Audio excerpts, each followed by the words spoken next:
प्राचीन समय में आर्यवत में दिग्विजय नामक एक राजा था। वह अपनी प्रजा के सुख दुख का बहुत ध्यान रखता था। राजा प्रतिदिन बृहस्पति देव की पूजा करने के लिए मंदिर में जाता था। प्रत्येक बृहस्पतिवार को राजा बृहस्पति देव का व्रत रखता था। बृहस्पति देव की पूजा अर्चना के बाद व्रत का कथा सुनकर राजा एक समय ही भोजन करता था, लेकिन उसकी रानी को यह सब पसंद नहीं था। राजा ने उसे अनेक बार समझाया, किंतु उसने अपना व्यवहार बिल्कुल नहीं बदला। रानी कभी किसी निर्धन को अन्न वस्त्र आदि का दान न स्वयं करती थी, न राजा को करने देती थी। एक बार जंगल के कुछ हिंसक जानवरों ने नगर में घुसकर निरीह लोगों को मारना शुरू कर दिया। प्रजा के लोगों ने जब राजा दिग्विजय से जंगली जानवरों के उत्पात की शिकायत की तो वह स्वयं उनके शिकार के ले गया। इधर रानी महल में आनंद से झूला झूल रही थी। उस दिन बृहस्पति देव निर्धन भिक्षुक के रूप में महल के द्वार पर पहुंचे और रानी से भिक्षा मांगी तो वह क्रोध मिश्रित स्वर में बोली, हे भिक्षुक, सुबह से भिक्षा देते देते तो मैं परेशान हो गई हूँ। लोगों को दान देने के लिए तो मेरे पति ही बहुत हैं। वे हर समय भिक्षुकों को अन्न वस्त्र तथा धन का दान करते रहते हैं। उनके इस तरह दान देने से मैं बहुत तंग आ चुकी हूँ। इससे तो अच्छा है कि सारा धन समाप्त हो जाए, ताकि हम प्रतिदिन दान देने के कष्ट से मुक्त होकर चैन की सांस ले सकें।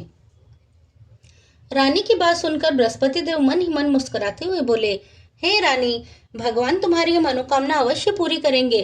तुम इस समस्या से छुटकारा पाना चाहती हो तो बृहस्पतिवार को सुबह सूर्योदय से पूर्व मत उठना। जब सूर्य की तेज धूप तुम्हारे बिस्तर पर पहुंच जाए तभी उठना। फिर सारे महल को गोबर से लीप कर सिर से पांव तक स्नान करना। अपने लंबे बालों को अवश्य धोना। राजा से कहना कि वो बृहस्पतिवार को हजामत अवश्य करवाए। राजा को भोजन में मांस मदिरा अवश्य देना। निरंतर 7 बृहस्पतिवार तक ऐसा करने से तुम्हें धन की मुसीबत से अवश्य मुक्ति मिल जाएगी। इतना कहकर भिक्षुक रूपी बृहस्पति देव कुछ दूर चलकर अंतर ध्यान हो गए। रानी अपने पति के दान देने की आदत से बहुत परेशान हो चुकी थी, इसलिए कुछ सोचकर उसने परेशानी से मुक्ति पाने के लिए भिक्षुक की बताई बातों का पालन करने का निश्चय किया। राजा ने रानी को ऐसा न करने के लिए कहा, लेकिन रानी अपनी जिद पर अड़ी रही। उसने राजा को धमकी दी कि यदि तुमने मेरे कथनानुसार काम नहीं किया तो मैं महल छोड़कर चली जाऊंगी। विवश राजा को रानी की बात स्वीकार करनी ही पड़ी।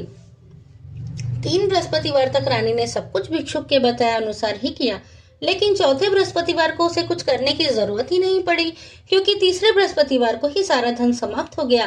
राजा का अन्न का भंडार खाली हो गया। दूसरों को अन्न वस्त्र दान करने वाला राजा अन्न के अभाव में भूखा मरने लगा। उस समय राजा ने अपनी रानी से कहा, रानी, मैं उस नगर में नहीं रह सकता। क्यों कि यहाँ हम किसी से भिक्षा भी नहीं मांग सकते। लोग हमारा कितना अपमान करेंगे। मैं अब परदेश जा रहा हूँ, वहाँ कोई काम धंधा करूंगा, शायद हमारा भाग्य बदल जाए। रानी को महल में छोड़कर राजा धन कमाने के लिए परदेश चला गया। वहाँ उसने जंगल से लकड़ी काटकर लाने और नगर में बेचने का काम शुरू किया। इधर रानी को कई कई दिन तक खाने को कुछ नहीं मिलता था। वह अपने अच्छे दिनों की याद करके आंसू बहाती रहती। एक दिन रानी ने भूख से परेशान होकर अपनी दासी से कहा, दासी, समीप के नगर में मेरी एक बहन रहती है, वह बहुत धनवान है, तो उसके पास जाकर 5 सेर अनाज ले आ। उस अनाज से कुछ दिन तो पेट भरेगा, फिर कहीं मेहनत मजदूरी करके काम चलाएंगे। रानी की बात सुनकर दासी चल पड़ी। जब दासी रानी की बहन के पास पहुंची तो वह बृहस्पति देव की पूजा अर्चना कर रही थी। दासी ने 5 सेर अनाज मांगा, लेकिन पूजा में व्यस्त बहन ने उसकी बात पर ध्यान नहीं दिया। दासी कुछ देर वहां बैठकर खाली हाथ ही महल में लौट आई। उसने आकर रानी से कहा, हे रानी, तुम्हारी बहन अभिमानी है।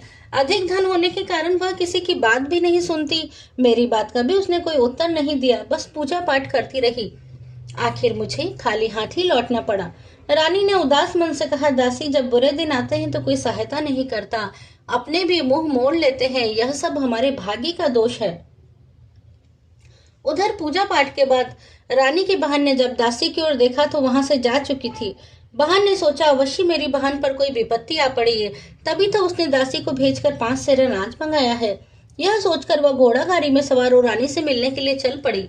रानी के महल में पहुंचकर उसने कहा, बहन, मुझे क्षमा करना।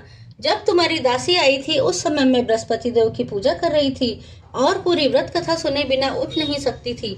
विष्णु भगवान का पूजन समाप्त करके जब मैं उठी तो दासी वहां से लौट आई थी। रानी ने बहन को सारी दुख भरी कहानी सुनाकर कहा, मैंने दासी को 5 सेर अनाज लाने के लिए भेजा था। बहन ने रानी की कहानी सुनकर कहा, बहन, मैं बृहस्पतिवार का व्रत करके बृहस्पति देव की पूजा करती हूँ। वे सबका कल्याण करते हैं। तुम भी बृहस्पति देव का स्मरण करके अपने महल के किसी कक्ष में जाकर देखो, शायद कहीं अनाज रखा मिल जाए। बहन की बात सुनकर रानी ने मन में सोचा, उसकी धनवान बहन अवश्य ही उससे उपहास कर रही है।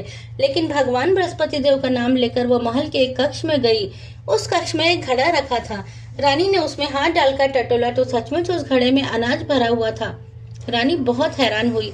उसने अपनी बहन से कहा, बहन, मुझे भी बृहस्पति देव के व्रत की विधि बताओ, मैं भी उनका व्रत किया करूंगी।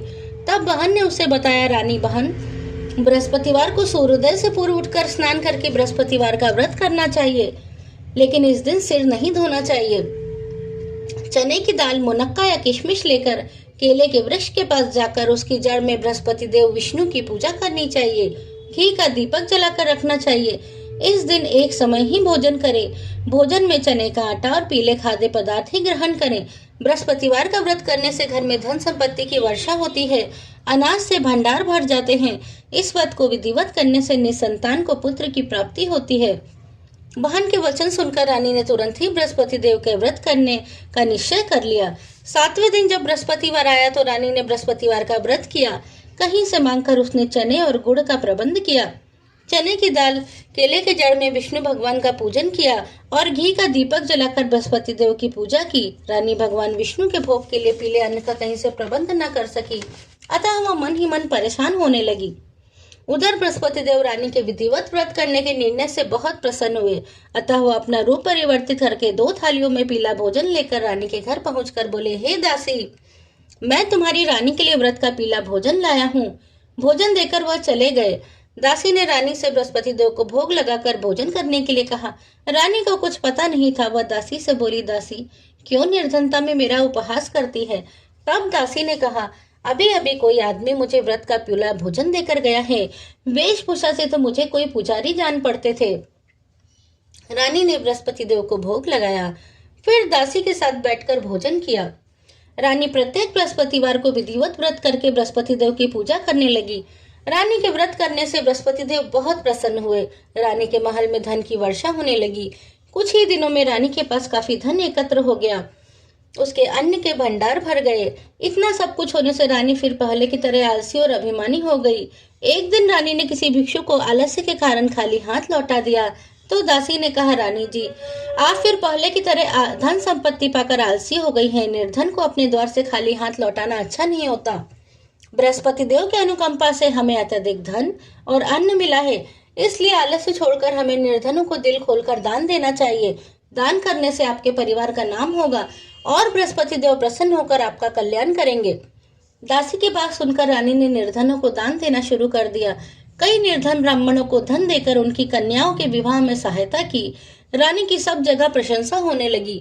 धन संपत्ति पाने पर रानी को राजा की याद सताने लगी। रानी ने एक दिन दासी से कहा, दासी, पता नहीं परदेश में मेरे स्वामी किस हाल में होंगे, मुझे अब उनका पता लगाना चाहिए। रानी ने पूजा के समय बृहस्पति देव से प्रार्थना की कि उसके पति को जल्द ही घर लौटने का स्मरण कराएं। उसी रात बृहस्पति देव ने परदेश में रह रहे राजा दिग्विजय को स्वप्न में कहा, हे राजन, तुम अपने नगर को लौट जाओ, तुम्हारी रानी तुम्हें बहुत याद कर रही है। राजा सुबह उठकर लकड़ियां काटकर लाने के लिए जंगल की ओर चल पड़ा। जंगल से गुजरते हुए सोचने लगा, रानी की गलती से उसे कितने दुख भोगने पड़े। राजपाट छोड़कर परदेश में आकर रहना पड़ा। जंगल से लकड़ियां काटकर नगर में बेचकर गुजारा करना पड़ा। उसी समय बृहस्पति देव एक सन्यासी के रूप में राजा के पास पहुंचे। सन्यासी ने राजा से पूछा, हे लकड़हारे, तुम किस चिंता में पड़े हो?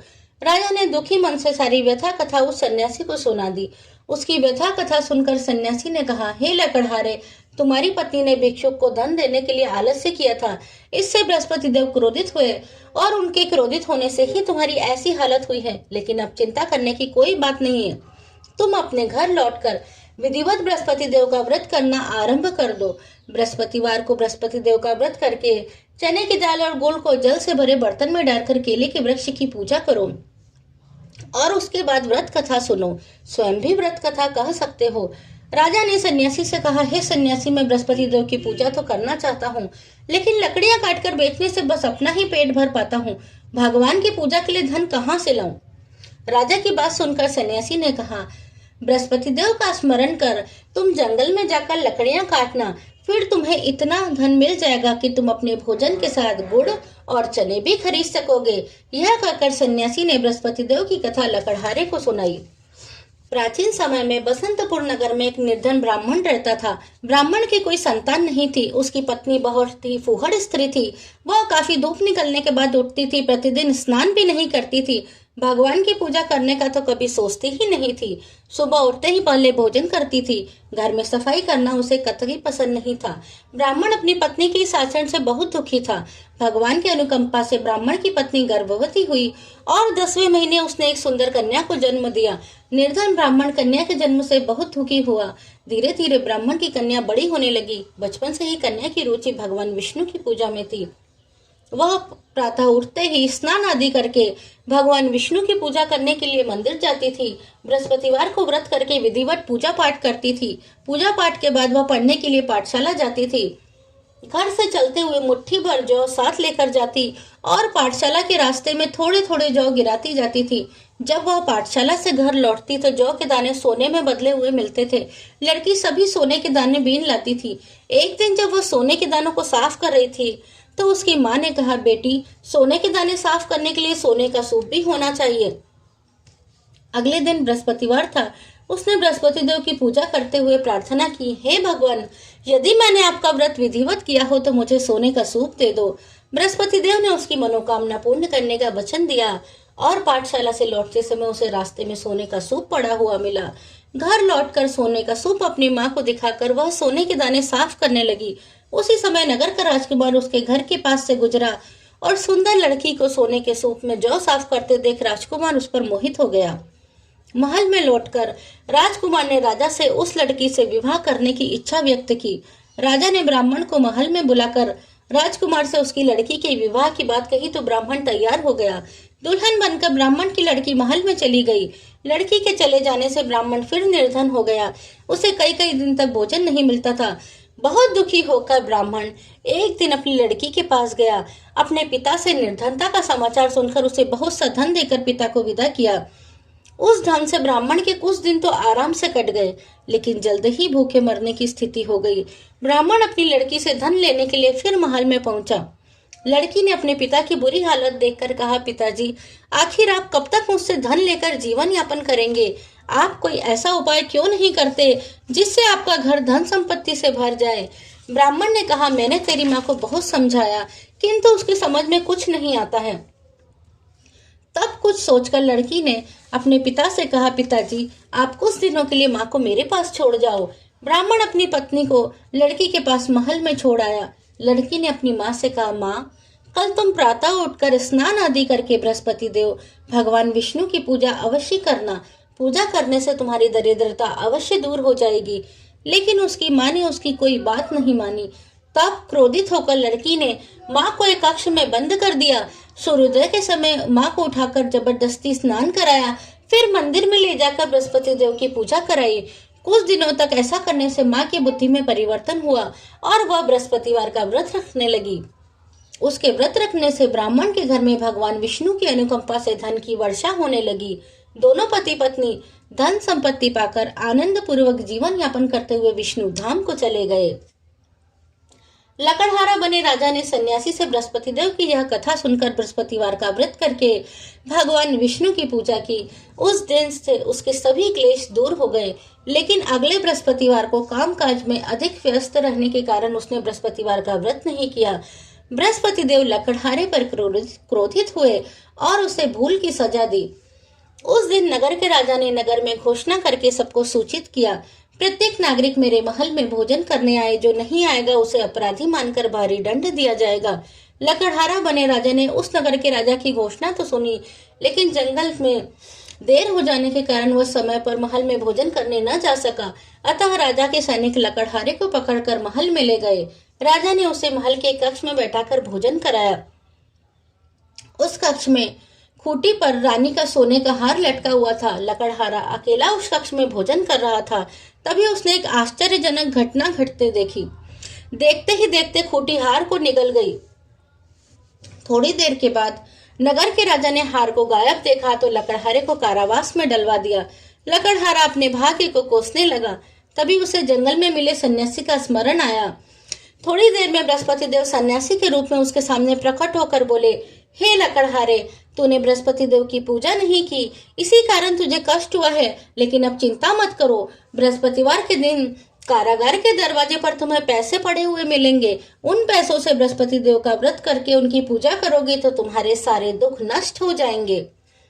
बृहस्पतिवार के दिन दरवाजे पर पड़े मिले पैसों से चने और गुड़ मंगाकर लकड़हारे ने बृहस्पतिवार की कथा सुनाई तो बृहस्पति देव ने प्रसन्न होकर उस नगर के राजा को स्वप्न में लकड़हारे को कारागार से मुक्त करने को कहा। सुबह राजा ने अपने कक्ष में जाकर देखा तो खूंटी पर रानी का हार मिल गया। राजा ने लकड़हारे को मुक्त कर दिया और उसे धन आभूषण देकर विदा किया। लकड़हारा बना राजा उस नगर से चलकर अपने नगर में पहुंचा तो वहां कुएं, धर्मशालाएं, बाग बगीचे देखकर बहुत प्रसन्न हुआ। उसने सबसे पूछा, यह सब किसने बनवाए हैं? सबने उसे बताया कि सब रानी और उसकी दासी ने बनवाए हैं। राजा महल में पहुंचा तो रानी ने उसका भव्य स्वागत किया। तब राजा ने निश्चय किया कि सप्ताह में एक बार तो सभी बृहस्पति देव का व्रत तथा पूजन करते हैं, परंतु मैं प्रतिदिन व्रत किया करूंगा तथा दिन में 3 बार कथा कहा करूंगा। अब राजा हर समय दुशाले में चने की दाल बांधे रहता तथा दिन में 3 बार बृहस्पति देव की कथा कहता। कुछ दिनों के बाद राजा को अपनी बहन की याद आई। एक दिन घोड़े पर सवार होकर राजा अपनी बहन से मिलने चल दिया। अभी राजा नगर के बाहर पहुंचा ही था कि उसने कुछ लोगों को एक शव को ले जाते हुए देखा। राजा को स्मरण आया कि आज उसने किसी को बृहस्पतिवार की व्रत कथा नहीं सुनाई है। राजा ने उन लोगों को रोक कर कहा, भाइयों, आप शव को ले जाने से पहले मुझसे बृहस्पतिवार की कथा सुन लें। लोगों ने राजा पर क्रोधित होते हुए कहा, तुम पागल तो नहीं हो गए हो? लेकिन कुछ बूढ़े लोगों ने कहा, अच्छा भाई, साथ चलते चलते तुम भी अपनी कथा सुना लो। राजा ने चलते हुए आधी कथा ही सुनाई थी कि शव हिलने लगा। राजा के पूरी कथा सुनाते ही शव उठकर बैठ गया। लोगों ने हैरानी से दांतों तले उंगली दबाई और अगले बृहस्पतिवार से भगवान बृहस्पति देव का व्रत करने तथा कथा सुनने का निश्चय कर लिया। घोड़े पर सवार राजा चलते हुए एक किसान के पास पहुंचा। किसान अपने खेत में हल चला रहा था। राजा ने उससे कहा, भाई, मुझसे बृहस्पतिवार की कथा सुन लो। किसान झुंझला कर बोला, भाई, देख नहीं रहे, जितनी देर में तुम्हारी कथा सुनूंगा उतनी देर में पूरे खेत में हल चला लूंगा। राजा निराश होकर चलने लगा। तभी किसान के बैल लड़खड़ा कर जमीन पे जा गिरे और किसान के पेट में जोरों का दर्द होने लगा। उस किसान की पत्नी जब खाना लेकर आई तो उसने किसान से इस बारे में पूछा। किसान ने घुड़सवार की पूरी कहानी सुनाई। किसान की पत्नी दौड़ती हुई राजा के पास हाथ जोड़कर बोली, भैया, मैं आपकी कथा सुनने को तैयार हूँ। राजा ने उसके साथ खेत पर पहुंचकर बृहस्पतिवार की कथा सुनाई। तभी बैल उठकर खड़े हो गए और किसान के पेट का दर्द भी तुरंत ठीक हो गया। राजा अपनी बहन के घर पहुंचा तो उसकी बहुत आव भगत हुई। अगले दिन सुबह उठकर राजा ने देखा कि घर के सभी लोग भोजन कर रहे हैं। किसी भूखे को बृहस्पतिवार की कथा सुनाए बिना राजा भोजन नहीं करता था। उसने बहन से पूछा, बहन, क्या घर में कोई ऐसा व्यक्ति है जिसने अभी भोजन न किया हो? उसकी बहन बोली, भैया, आपको घर में तो क्या पूरे नगर में कोई ऐसा व्यक्ति नहीं मिलेगा जिसने सुबह सुबह भोजन न किया हो। तब राजा बहन के घर से निकलकर उस नगर में बिना भोजन किए व्यक्ति की तलाश करने लगा। एक गरड़िए के घर उसका बेटा बीमार होने के कारण भूखा रह गया था। राजा ने उस बेटे को जाकर बृहस्पतिवार की कथा सुनाई। कथा सुनते सुनते गरड़िए का बीमार बेटा बिल्कुल ठीक हो गया। सबने राजा की बहुत प्रशंसा की। एक दिन राजा ने अपनी बहन से कहा, बहन, अब हम अपने घर जाना चाहते हैं, तुम भी हमारे साथ चलो, कुछ दिन वहां रहकर लौट आना। राजा की बहन ने अपनी सास से पूछा तो सास ने ताने देते हुए कहा, बहू, मायके जाना है तो अकेले जाना, मेरे पोतों को नहीं ले जाना। तुम्हारे भाई के कोई संतान नहीं है, कहीं तुम्हारी भाभी मेरे पोतों पे कोई जादू टोना न कर दे। दूसरे कक्ष में बहन की सास की बातें सुनकर राजा दुखी मन से अकेला ही अपने नगर को लौट आया। रानी ने राजा से पूछा, आप तो अपनी बहन को साथ लाने की बात कहकर गए थे, फिर उन्हें साथ क्यों नहीं लाए? राजा ने दुखी होते हुए कहा, रानी, हम निसंतान हैं, इसलिए कोई हमारे घर आना पसंद नहीं करता। रानी ने राजा को समझाया, हे प्राणनाथ, हमें बृहस्पति देव ने सब कुछ दिया है, अब बृहस्पति देव हमें संतान भी अवश्य देंगे। बृहस्पतिवार को विधिवत व्रत करते हुए राजा रानी ने बृहस्पति देव से संतान के लिए प्रार्थना की। कुछ ही दिनों के बाद उन्होंने स्वप्न में दर्शन देते हुए कहा, हे राजन, तेरी मनोकामना पूरी होगी। 1 सप्ताह बाद ही रानी गर्भवती हुई। 10वें महीने रानी ने एक सुंदर पुत्र को जन्म दिया। राजा रानी जीवन पर्यंत बृहस्पतिवार का व्रत करते रहे। उनके घर में धन की वर्षा होती रही। आनंद पूर्वक जीवन यापन करते हुए राजा रानी बृहस्पति देव की अनुकंपा से मोक्ष को प्राप्त करके सीधे बैकुंठ धाम पहुंच गए। बृहस्पतिवार का जो स्त्री पुरुष भगवान विधिवत विष्णु की पूजा करते हैं, भगवान उनकी सभी मनोकामनाएं पूर्ण करते हैं। ओम विष्णु विष्णु विष्णु।